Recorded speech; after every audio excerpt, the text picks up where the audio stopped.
Bismillahirrahmanirrahim. Dikisahkan di rumahnya Umar dan Fatimah. Mereka baru selesai melaksanakan sholat. Sudah selesai salat asar. Aku sedang melipat mukena ibu. Alhamdulillah. Ya udah, itu mau sejadahnya kok belum dilipat? Enak bu, empuk sejadahnya. Kamu nih. Ayah bu, kapan ibu gak haid lagi? Kapan ibu salat lagi? Iya, ibu belum selesai. Gak apa-apa, kan kalian masih bisa sholat berjamaah. Di rumah ada Kak Umar sebagai imam. Oh ya, bagaimana tadi sholatnya? Apakah Kak Umar sudah tertib sholatnya? Sudah gak cepat-cepat lagi? Sudah tidak bu, alhamdulillah. Oh, alhamdulillah. Umar berarti sudah melaksanakan hadisnya Rasulullah yang tadi ibu ajarkan. Masya Allah. Iya bu, Umar tadi sudah salatnya, bacaannya sudah gak terburu-buru.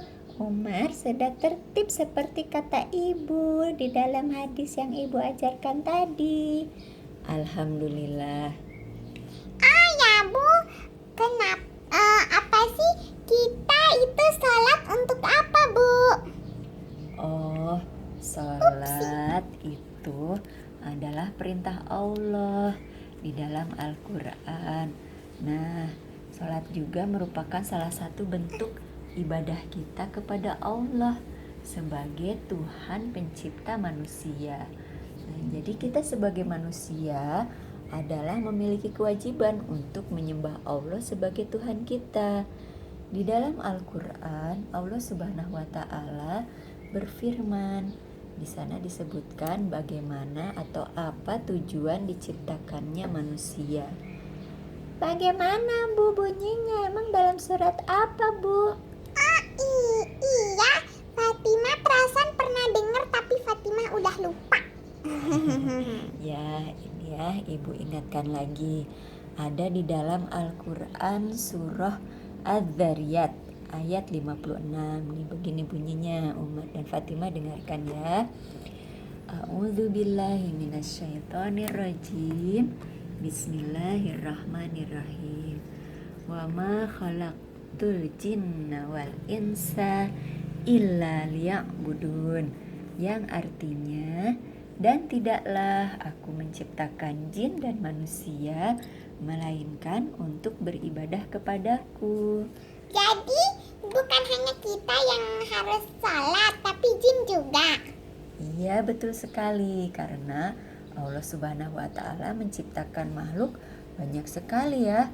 Nah, di alam dunia ini juga bukan hanya ada makhluk yang bernama manusia, tapi juga ada tumbuhan, ada hewan, dan juga ada makhluk gaib. Di antaranya adalah jin yang juga sama-sama diperintah untuk beribadah kepada Allah. Kalau binatang kan untuk kita makan. Lalu kalau binatang yang tidak boleh kita makan untuk apa? Oh, semua makhluk yang Allah ciptakan di muka bumi, baik itu tumbuhan atau hewan dan semua makhluk-makhluk yang lain, itu Allah ciptakan diperuntukkan untuk dimanfaatkan bagi kehidupan manusia. Jadi kita sebagai manusia boleh itu memanfaatkan tumbuhan, hewan bagi kehidupan kita. Kalau tumbuhan yang tidak bisa dimakan, itu kan untuk kesejukan kita. Lalu bagaimana kalau tumbuhan yang beracun dan racunnya di udara? Ya, tumbuhan yang mengandung racun itu adalah sebagai ujian bagi manusia.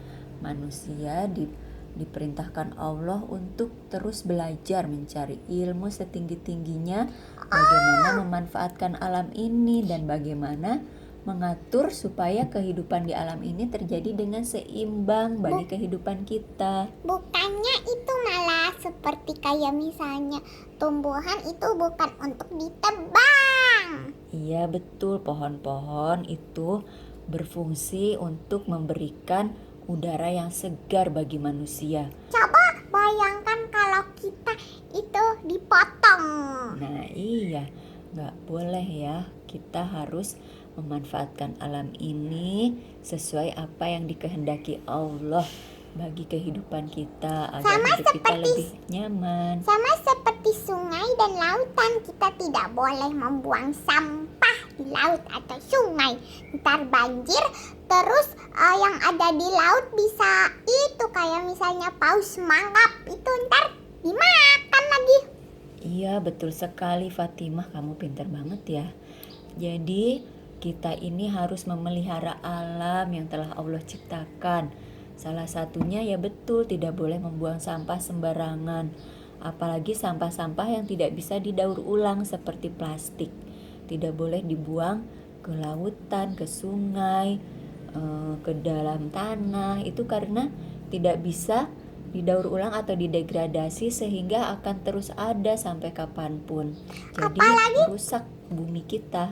Apalagi kalau itu styrofoam, itu kalau dibakar malah jadi beracun. Fatimah, kok kamu tahu segalanya sih? Dari mana sih? Fatimah sering nanya ke ibu, terus Fatimah catat dan Fatimah ingat-ingat. Iya pintar sekali, betul ya. Jadi kalian ini kan sebagai anak-anak pelajar itu harus tetap semangat, harus semangat mencari ilmu, harus selalu ingin tahu apa saja.